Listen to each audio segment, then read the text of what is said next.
bersama. Dan saya mengingatkan bahwa saat ini kita tahu bahwa kita berperang, dunia saat ini berperang. Contohnya lagi.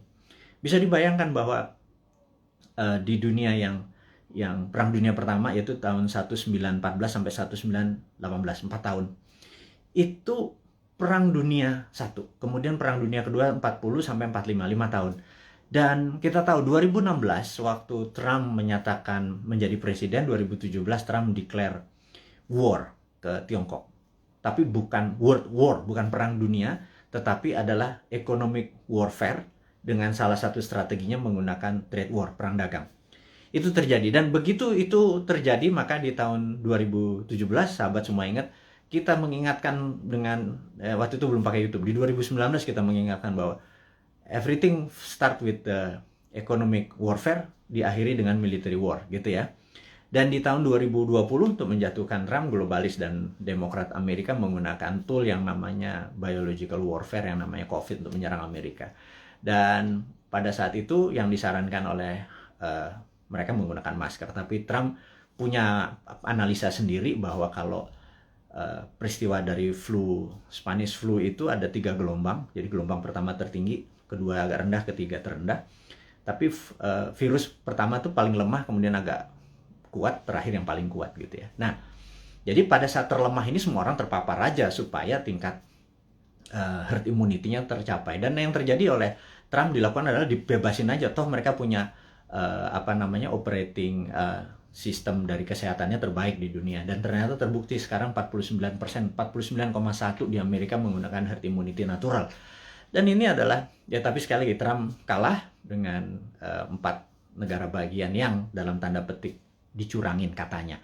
Tapi itu negara Amerika, bukan negara kita. Tapi dia adalah salah satu polisi dunia yang berkepanjangan. Ternyata Biden ini mengambil konsepnya Trump untuk masih berperang juga dengan Tiongkok. Jadi, dan itu adalah perang dunia negara. Kita nggak ikut-ikutan. Tetapi kita di dunia ini perang dengan makhluk yang tidak kelihatan, yang namanya virus corona atau COVID gitu ya. Jadi begitu dunia saat ini menjadi satu rasa dan perang bersama, inilah yang menarik. Bahwa kita harusnya sudah menggunakan war mode atau ekonomiknya at war. Jadi ekonomi itu ada 3, economic at normal condition, economic at crisis, dan economic at war. Jadi harusnya bernegara itu pakai economic at war. Sayangnya sekali lagi mereka nggak paham saat ini, old mind yang berkuasa ini nggak paham bahwa economic at war tuh gimana ya gitu ya. Sekali lagi, aduh, itu kadang-kadang kita mengelus dada gitu ya, kok ya beda lagi strateginya, ya nggak pakai ngutang jelasnya gitu ya. Harus berdikari, berdiri atas kaki sendiri, every country for their own, negara ngurusin sendiri. Jadi begitu kita masuk perang dunia, yaitu 2020 kemarin, 2021 saat ini kita masih dalam keadaan perang, dan WHO serta World Bank sudah mengumumkan bahwa perang ini diperkirakan berakhir tahun 2025. Jadi perang ini masih panjang, sahabat semua. Perang ini kan perang besar itu kan ada battle perang, pertempuran kecil gitu ya. Ini masih banyak di Jawa sekarang, di Bali itu masih ada pertempuran kecil. Dan kita harus memenangkan pertempuran itu untuk memenangkan peperangan. Jadi bayangin kalau kita baru selesai tahun 2025. Jadi baru sebagian yang tahun 2022 lepas sebagian, 2023 lepas sebagian, dan lain sebagainya. Nah, kalau melihat kayak gini mood-nya atau cara bernegara saat ini tidak juga memahami ini World War III, perang dunia ketiga, karena perang benar, semua negara perang kok masih nggak declare juga sebagai perang dunia. Ini akan berbahaya bernegaranya. Jadi ya udah, kita sebagai kaum Sontoloyo mengingatkan kaum New Mind ini, Presiden Republik Sontoloyo mengingatkan kaum New Mind, sahabat semua, ini adalah war mode gitu ya. Sahabat semua, ini adalah World War III. Sahabat semua, kita harus kompak. Sahabat semua, kita harus membangun kekuatan bersama gitu ya.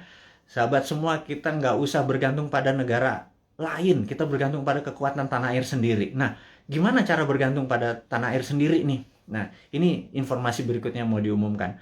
Jadi sahabat semua, kalau Anda punya UKM, sekali lagi, Anda punya UKM, Anda perlu dana.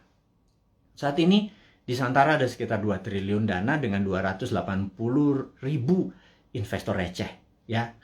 Sederhana ya, 280 investor itu anggap masing-masing naruh 10 juta rupiah aja untuk invest di portfolio keuangannya, mau invest di UKM Anda. Jadi kalau 10 juta dikali 280 itu 2,8 triliun. Jadi ada 2 triliun. Sahabat semua, kalau Anda punya UKM, Anda perlu dana.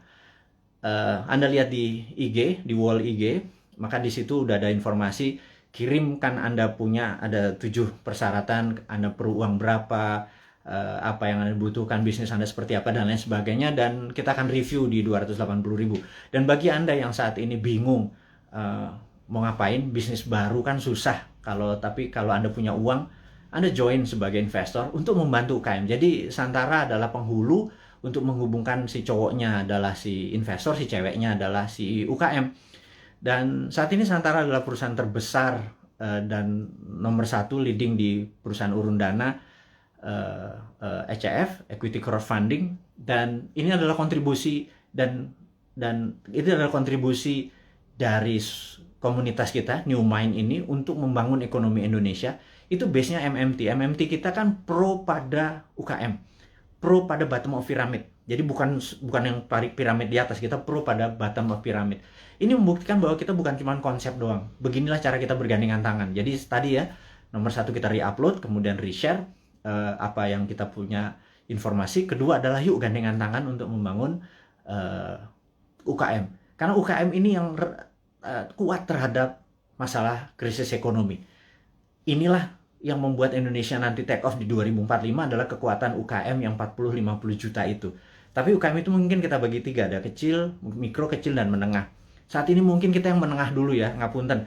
Jadi kita belum bisa menolong yang mikro gitu ya, yang juga yang kecil gitu. Kita yang menengah dulu. Pelan-pelan. Tangan cuma 2. Organisasi kita masih muda gitu ya, baru 3 tahun. Tapi sahabat semualah yang bisa membuat kita bisa menolong menengah, kecil, dan nanti yang ke mikronya gitu ya. Makanya yuk gandengan tangan, kita invest di UKM.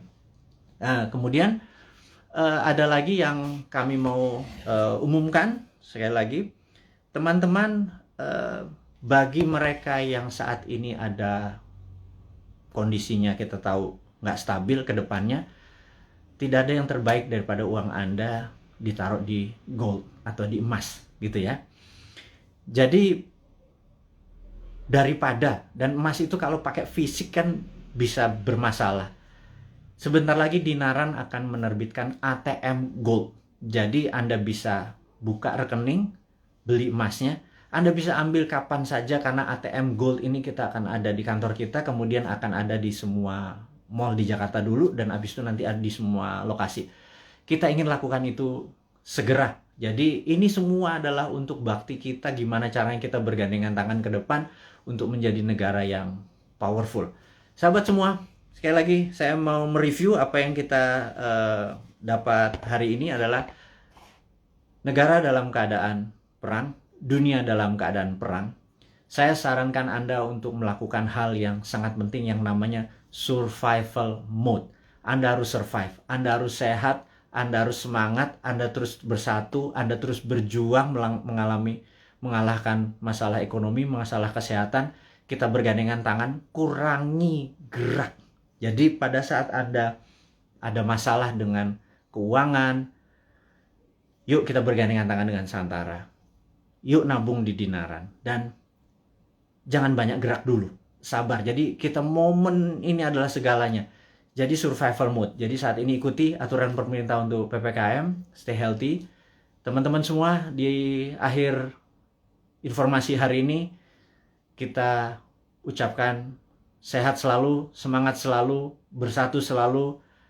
Gunakan seluruh kekuatan Anda untuk membangun Indonesia, terus berprasangka baik, terus kompak, dan percayalah Indonesia akan menjadi negara berdaulat di tahun 2024 mulainya, dan di 2045 Indonesia akan menjadi negara superpower. Dari saya, selamat menikmati hari Minggu. Sukses buat Anda semua. Wassalamualaikum warahmatullahi wabarakatuh.